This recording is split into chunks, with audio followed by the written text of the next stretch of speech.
অৰুণোদয় নতুন গদ্যৰচনাৰ বিষয়ে যদি লিখিব আহে, এইখিনি হ'ব কি মিছনেৰীসকলৰ গদ্যৰচনাৰ মূল নীতি হ'ল উচ্চাৰণ অনুযায়ী ভাষাৰ ব্যৱহাৰ। বৰ্ণবিন্যাস প্ৰণালীৰ ক্ষেত্ৰতো তেওঁলোকে উচ্চাৰণৰ ওপৰতহে গুৰুত্ব দিছে। কথিত ভাষাৰ উচ্চাৰণৰ ক্ষেত্ৰত হ্ৰস্ব আৰু দীৰ্ঘস্বৰৰ পাৰ্থক্য নথকা হেতুকে ৰচনাৰ ক্ষেত্ৰতো তেওঁলোকে এই পাৰ্থক্য মানি চলা দেখা নাযায়। আৰু তালিবীয়া হ, মূৰ্ধন্য হ, দন্তীয়া হৰ ঠাইত তেওঁলোকে কেৱল দন্তীয় হৰহে ব্যৱহাৰ কৰিছিল। তাৰ পাছতে দীঘৰী আ আৰু দীঘৌৰ মাজত তেওঁলোকে কোনো ব্যৱধান নাৰাখি কেৱল হস্ৰই আৰু হস্ৰৌৰ ব্যৱহাৰ কৰিছিল।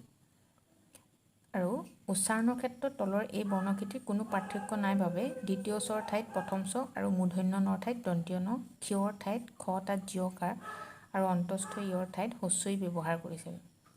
উদাহৰণস্বৰূপে ৰূপ, ইয়াত এইটো ৰৈ ৰূপ প এইটো ব্যৱহাৰ কৰিছিল, কিন্তু আমাৰ এতিয়া বৰ্তমান এইটো ৰূপ ব্যৱহাৰ কৰে, কিন্তু তেতিয়া সেইটো সময়ত ৰূপ এইটো কৰিছিল। আৰু মত হচৌকা মূৰ, এইটো মত আছে দীঘৌকাৰ, এইটো মত হচৌকাৰ ব্যৱহাৰ কৰিছিল। ঠিকে একেধৰণে ভূমি দীঘল, এইটো হচৌকাৰ ব্যৱহাৰ কৰিছিল, দীঘৰী ব্যৱহাৰ কৰা হোৱা নাছিল। আদিবাসী, এইটো দন্তীয় হত দীঘৰীকাৰ, এইটো ব্যৱহাৰ কৰা নাছিল।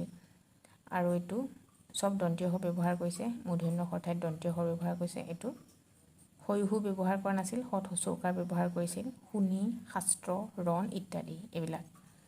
আৰু ৰেফৰ তলত দুটা ব্যঞ্জনৰ উচ্চাৰণ নহয় বাবে এনে ধাৰাত বৰ্ণবিন্যাসৰ সমীকৰণ কৰা হৈছে, কিন্তু এই সমীকৰণ পুৰণি পুথিত দেখা নাযায়।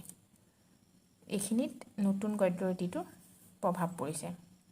মিছনেৰীসকলৰ ৰচনাত ধ্বনিতাত্ত্বিক পৰিৱৰ্তন দেখা যায়, যেনে আৰ ঠাইত এ, ৰিৰ ঠাইত ৰ তাত হস্ৰইকাৰ আৰু উৰ ঠাইত অ, ৱাপৰ ঠাইত উ, অন্তস্থ ইয়ৰ ঠাইত হস্ৰ ই আৰু মূৰ্ধন্য ষৰ ঠাইত খৰ ব্যৱহাৰ কৰা হয়।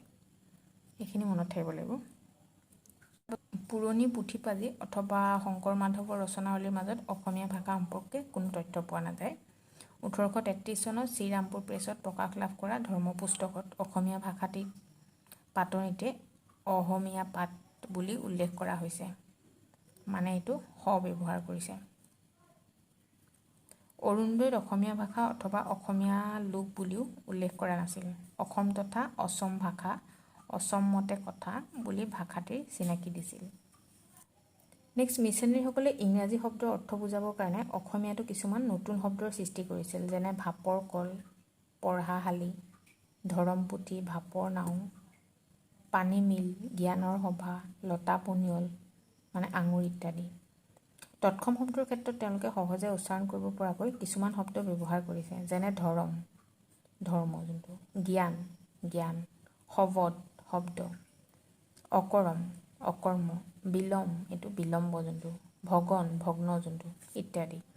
খণ্ডবাক্যৰ ক্ষেত্ৰত তেওঁলোকে কথিত ৰূপটোকে ব্যৱহাৰ কৰিছে, যেনে আখৰ ঢালিবলৈ, কাৰবাৰ কৰিলে আদি।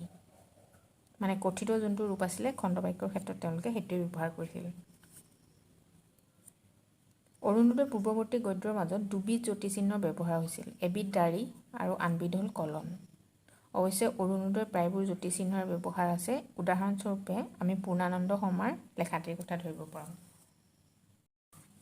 1853 চনৰ নৱেম্বৰত অৰুণোদয়ত পূৰ্ণানন্দ শৰ্মাই ভাল ৰূপে কাকত পঢ়াৰ নিয়ম নামৰ এটি প্ৰবন্ধ লিখিছিল। তাত একমাত্ৰ জ্যোতি বা কমা, দ্বিমাত্ৰ জ্যোতি বা ছেমিকলন, ছেট বা পিৰিয়ড, দাঢ়ি, প্ৰশ্নাৰ্থ মাত্ৰ বা ইণ্টাৰগেশ্যন, প্ৰশ্নবোধক চিন, আৱেগ মাত্ৰা বা এক্সক্লেমেশ্যন, প্ৰক্ষেপ চিন বা কোটেশ্যন, ঊৰ্ধ্বকমা, সাংযুক্তিক চিন বা হাইফেন আৰু দ্বিধনু ৰেখা বা পেৰেণ্ঠেছিছ, সৰু বন্ধনী, এই সকলোবোৰৰ পৰিচয় আৰু ব্যৱহাৰ সম্পৰ্কে এটা দীঘলীয়া আলোচনা আছে।